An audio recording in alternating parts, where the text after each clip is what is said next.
with her. We can find no fault in him. No, sir, that's right.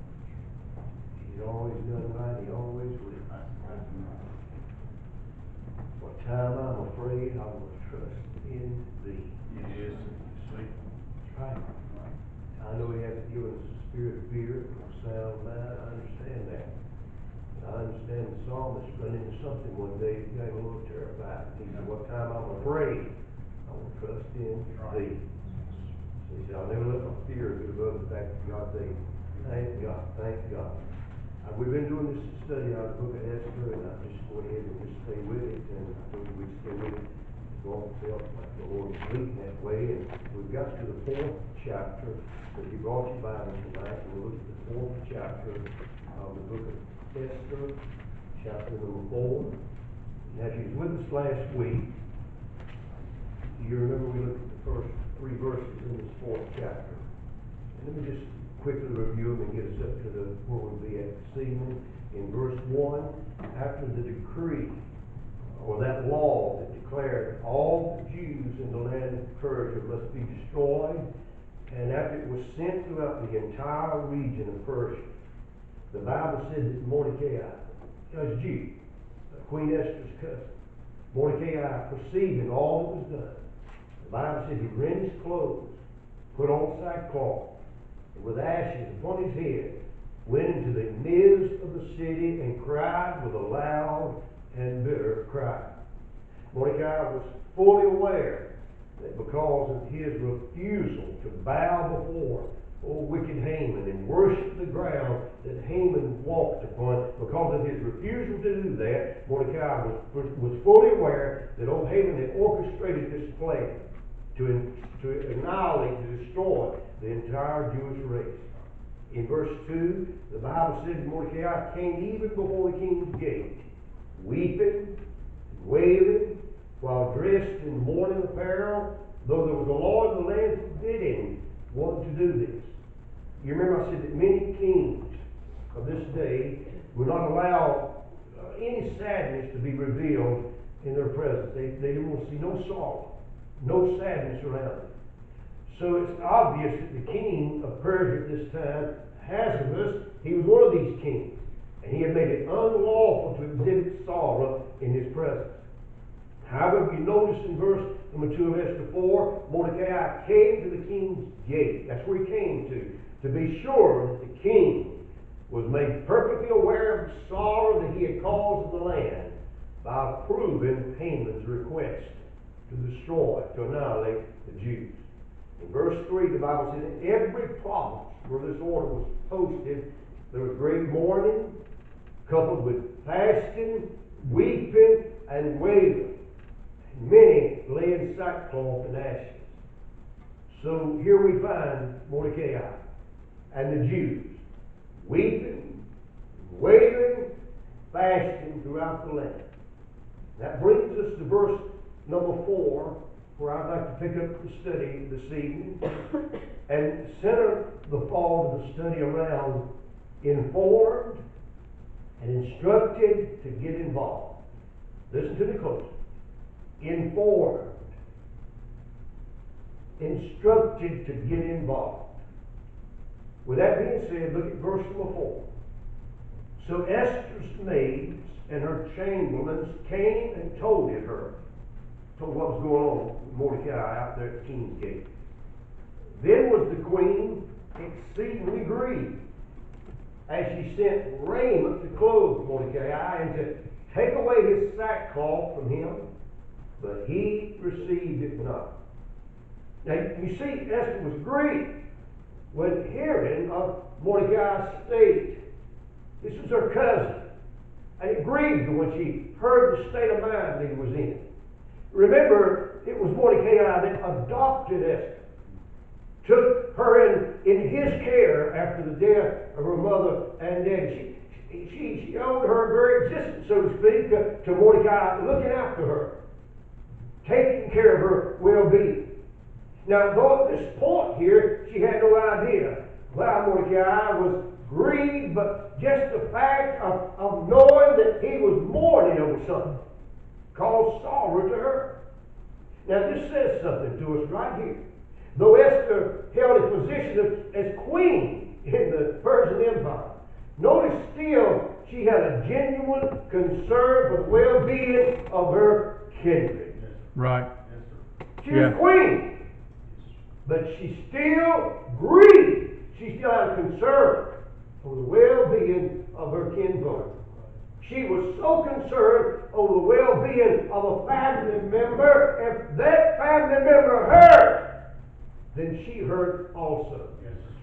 Now, the thing to note here is this attitude is not often seen among those who hold high places. Let me try to explain. Often people in this world who are elevated, they never seem to have a burden for those who face grievous situations. Many, while living in ease, they don't ever have a compassionate thought toward those who are troubled, toward those who are poor. However, you notice this was not the case with Queen Esther. For the Bible says she was moved with compassion for Mordecai, though she was higher than he in her social standing. She's a whole lot higher than him. Yeah. But he's kinfolk, and he's mourning. He's going through something. And Right. she is deeply concerned about it. Right. Though she was higher than him in her social standing. Now, being grieved over Mordecai's condition, notice what the Bible says again in verse 4. It says that Esther sent rain to clothe him and to take away his sackcloth from him. Now, again, you've got to keep in mind, at this particular point, Esther is ignorant to why Mordecai is so distraught. She doesn't have a clue at this moment why he is so grieved, why he's mourning and so distraught. So what does she do? She assumes something. She assumed that a new suit of clothes would make him happy. I mean, after all, she hears what he's wearing, so she said, that's what he needs. A new wardrobe, some new clothes, and that'll make him happy. Her attitude at this point actually reflects the attitude of God's people, some of God's people, who have become unspiritual in their thinking. Right. Let me try to explain it. The thinking of some today is that stuff can always turn sorrow into joy. Yeah. That is the mindset of a lot of people. Right. Stuff. That's all it takes to cause somebody to get happy again. Just stuff. In their eyes, it's a new dress, a new car, a new truck, a new house, a new toy, or a pay raise. That's all that's thought to some. That's all that's thought of in life to make somebody else happy. It's the cure for unhappiness. Just give somebody some stuff. Now don't misunderstand me. Having things is good. I'm glad that God has blessed me with some things. And there's not anything wrong with having things. I've already told you. You put him where he's supposed to be, and he'll give you the desire of your heart. And I'm telling you, having things is good. But things alone are not the source of real happiness. Right. I promise you, somewhere in this great big country that you and I abode in, there is some rich and miserable people. Right. They're absolutely filthy rich, but they are miserable tonight. You see, true happiness is in a heart that is at peace with God. The Bible says in 1 Timothy 6:6, but godliness with contentment is great gain. God said, you know what contentment is? It's having your being satisfied with what I allot you in this life. Godliness with contentment is great gain. Love me with all your heart, mind, soul, and strength, and be satisfied with what I allot you in this life. And you'll find yourself gaining great in this life. You can fill your closet with the latest fashion. You can fill your garage with new vehicles. You can fill your house with all the latest gadgets and playthings and still have a miserable atmosphere inside your home life. You can have a bunch of stuff and it still be chaotic in the home. Right. We're among a generation that buy what is advertised on TV, radio, radio and seen in magazines and newspapers, thinking stuff is all you need to make life happier. Yeah. Only to soon find out that stuff is not able to produce genuine happiness. Right. In fact, I'll go as far as to say there was not a suit of clothes throughout the entire Persian Empire that could make old Mordecai happy. Well, his problem had nothing to do with stuff. That's not the source of his problem. But at the first, listen, at the first, Miss Esther's thoughts were the same as a lot of politicians today. Most government officials think all they need to do to keep people happy is give them another handout. Keep giving them handouts. Put together another bailout plan. Another stimulus package. That's the mindset of most politicians. We can keep people happy if we just keep giving them something. When the truth is, there's never been and never will be a government bailout capable of producing lasting happiness. It just won't last. Happiness won't last that way, ladies and gentlemen. They run down the first of the month, spend every dime of it, and then they're unhappy. Right. It won't bring true happiness. Right. Many politicians promote a social gospel. And all the social gospel does is put people in new houses and put them in clothes and give them a check and tell them, go ahead now, don't worry, just be happy. Well, let me say, what good will it do a person to have the finest of attire? What good will it do a person to have a fine house and a fine automobile only to die and spend an eternity in hell? I'm telling you, you can remember what Jesus said, is not life more than meat and the body than raiment. What he's saying is, you can put a tailor-made suit on an unsaved corpse, but that won't offset the fact that his soul, her soul, is an eternal tormented devil's hell. It don't change the fact. No, Mordecai didn't need the government giving him some kind of social gospel now. There was not a handout available throughout the entire Persian government that could solve or address his state of unhappiness. So notice what the last part of verse number 4 says. He received it not. This ain't what's going to make me happy. This new suit of clothes ain't going to do it. A handout is not what I need to solve my problem, so he would not receive it. Now, things get interesting now.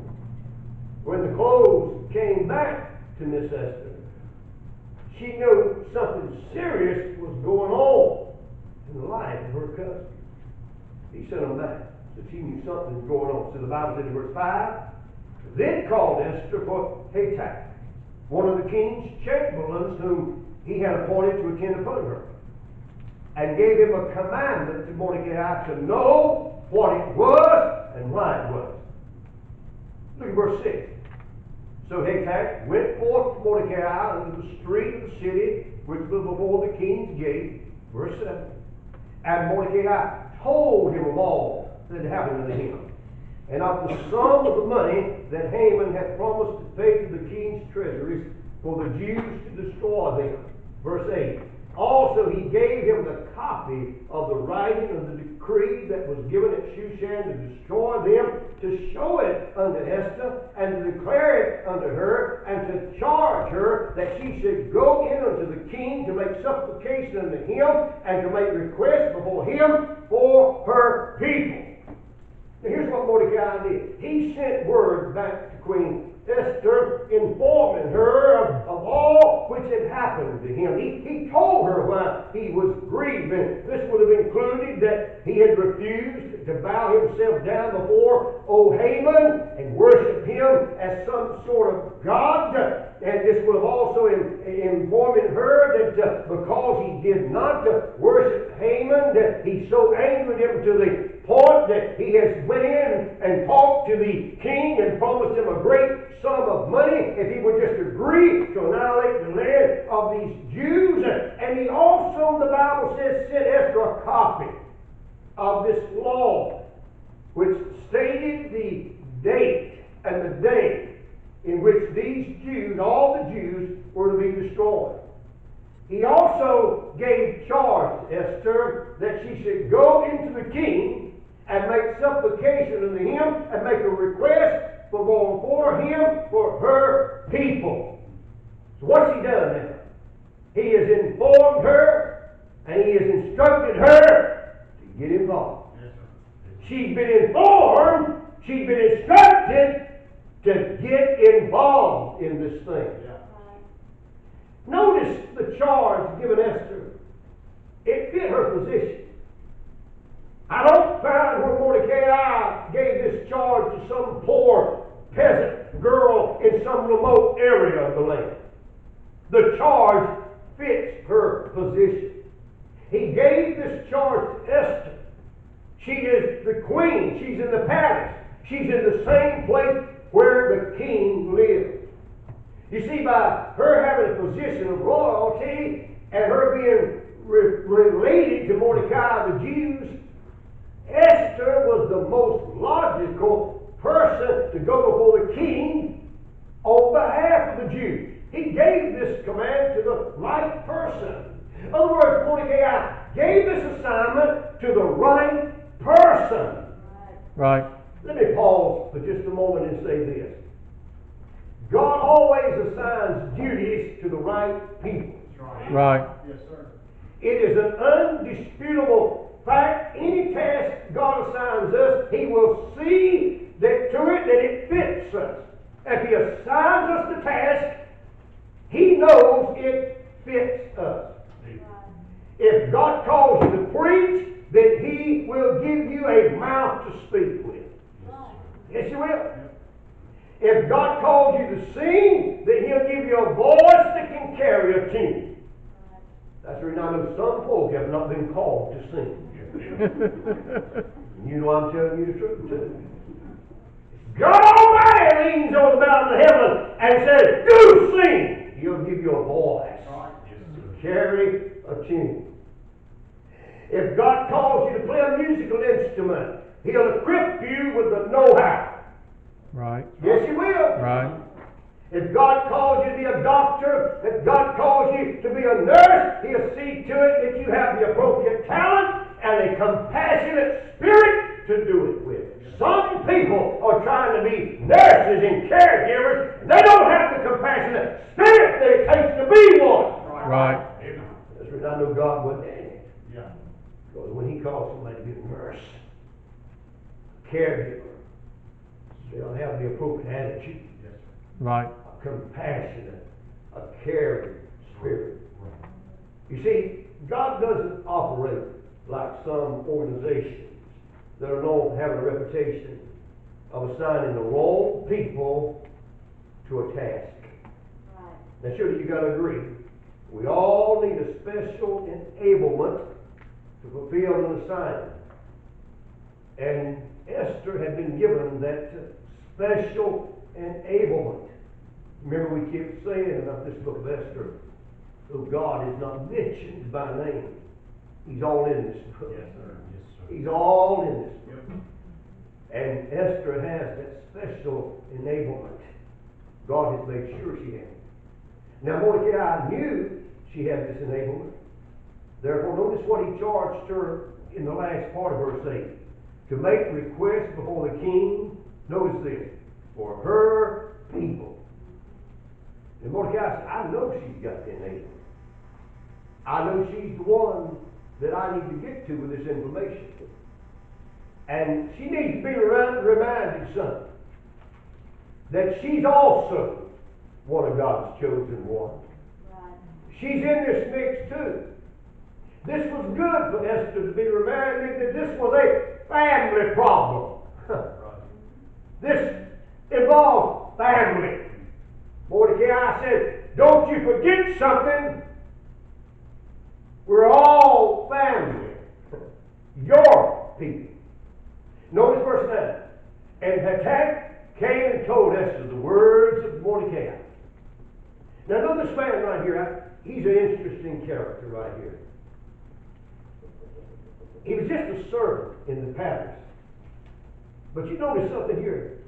He had been entrusted with a pretty serious task. Yeah. And you miss it being careful. I mean, here's his job. Hatak's job is to relay Mordecai's message to Esther, and then Esther's message back to Mordecai. He's got an important job. He's carrying to Mordecai what Esther sends, and then he's bringing back to Esther what Mordecai is saying. I mean, just think about this. Think about the problem that would have occurred had he took the liberty to change the wording of either one of their messages. Right. Think about it. Well, if he said, I think I'll change Mordecai's wording. I think I'll change Miss Esther's wording. I think I'll revise this thing. You know, I can add a word in there that means a little bit better than what they're saying. I mean, just think of the problem that would have occurred. Right.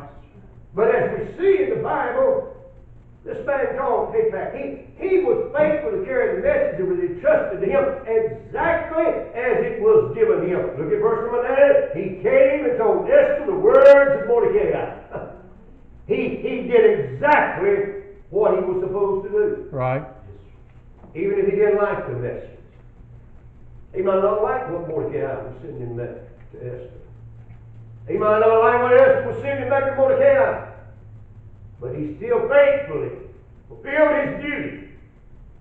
And he took the word just as it was given to him, to both parties. And he refused to change anything. He didn't alter the word given to him, but he trustworthy to deliver it without modification. This is a great example right here for preachers and teachers. I mean, all that have been called to declare God's message must be just as faithful as this man here was when he carried the message between Mordecai and Esther. Right. I mean, this is a challenge to me. Right. Right. You see, the message is not ours to change. Right. Amen. God has not given me the authority to change the message. No, sir. Right. And surely we're required to deliver the word as God has given it to us. Amen. Yeah. Yes, sir. And though we may not at times enjoy the message, my, sometimes doesn't it sting like salt in an open wound. And though we might not enjoy the message all the time, and though we may be at times that we prefer an easier message to deliver, however, we're not given the liberty to change the message. That's right. Right. I may have told you this story, but did forgive me as I tell it to you again. An old preacher that I talked to one time. And he asked me, how's your church going? It's going good. Going good. He said, let me share something with you. He said, I pastored a church one time and said, the preacher asked me, said, how's it going? He said, I told him, it's going good. They love me and I love them. And he said, well, that's fine. But he said, don't ever love them too much that you won't preach to them. That's right. Right. Amen. Now here's what he told me. He said there've been times he'd be sitting on the platform with his outline in his Bible. And he said he'd see someone come in.